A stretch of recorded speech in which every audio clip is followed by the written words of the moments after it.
You can't, on the one hand, accuse me of rushing into something, but on the other hand, say, why have you waited for 14 chemical weapons attacks before you do something? Let me make a little bit of... The debate raging in Britain over the use of force in Syria. And now, 140 House members are demanding that same debate here on our side of the pond before any U.S. strike over there.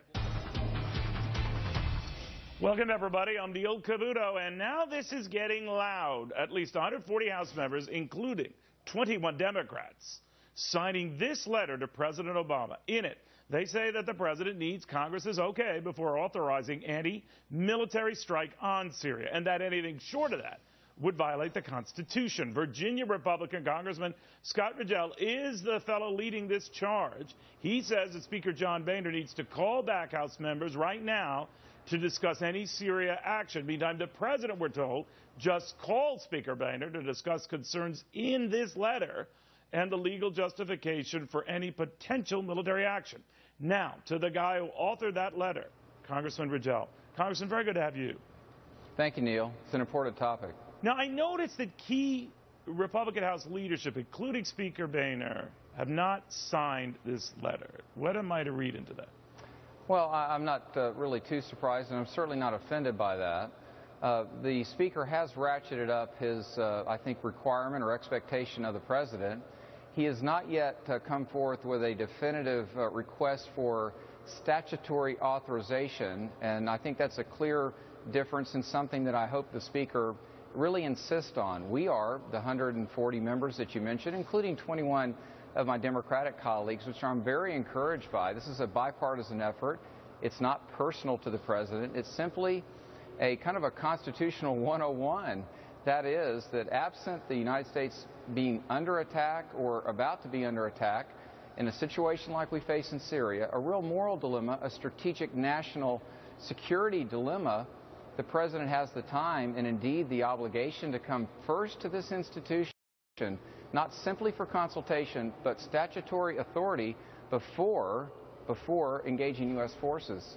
All right, so you want to vote, yay or nay, from Congress to write off on whatever the president wants to do. I believe Speaker Boehner That's correct. Is saying in his correspondence, phone calls, whatever you want to call it, with the president, you need to really give us the rationale for doing this and explain how this fits into your Mideast policy. I'm paraphrasing there, Congressman, but he did not require, he came one step shy of demanding a congressional vote on this. You said the vote is important. Why? Well, it's absolutely important. Only Congress has the power to declare war. And I'm really concerned, Neil, that really across our country, even expressed in our Commander-in-Chief, when he starts referring to a strike as limited or tailored, there's nothing limited or tailored about a Tomahawk cruise missile, especially if you're on the receiving end of that. And I think we've become a little bit kind of a cold and coldly indifferent to what it means to engage in a military operation like this. I'm not saying I'm unwilling, and in certain cases it's absolutely necessary, but it ought to be deliberative. And absent us being under attack or an attack imminent, that's where the President can act unilaterally. And not only can he do that, that is his duty, and I would stand by him if that were the case. That's not the case here. We have time. He's going to seeking legitimacy from other nations, trying to build a coalition. I think that's appropriate, but the moral foundation upon which to engage U.S. forces is found in one place only: by following the Constitution and asking this deliberative body, this legislative body, the people's representatives in the House and the Senate, for specific statutory approval. That's the proper foundation.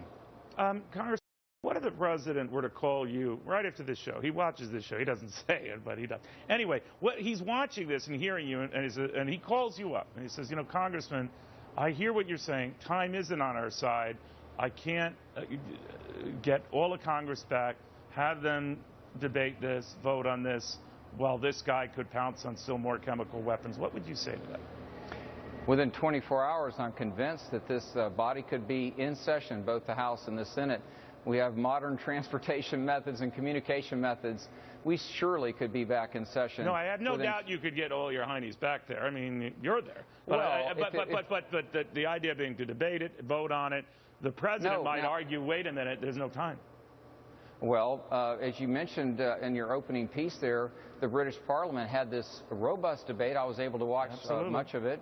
And this is proper. There was no sense there that something was imminent. Now, if he had legitimate intelligence, and he shared this, for example, with senior leadership of the House and the Senate, and he acted because time was of the essence, I would support that. That's not what we're faced with here, at least so far as I know. All right. Congressman, thank you very, very much. And this is a bipartisan effort with those 20-plus Democratic signatures.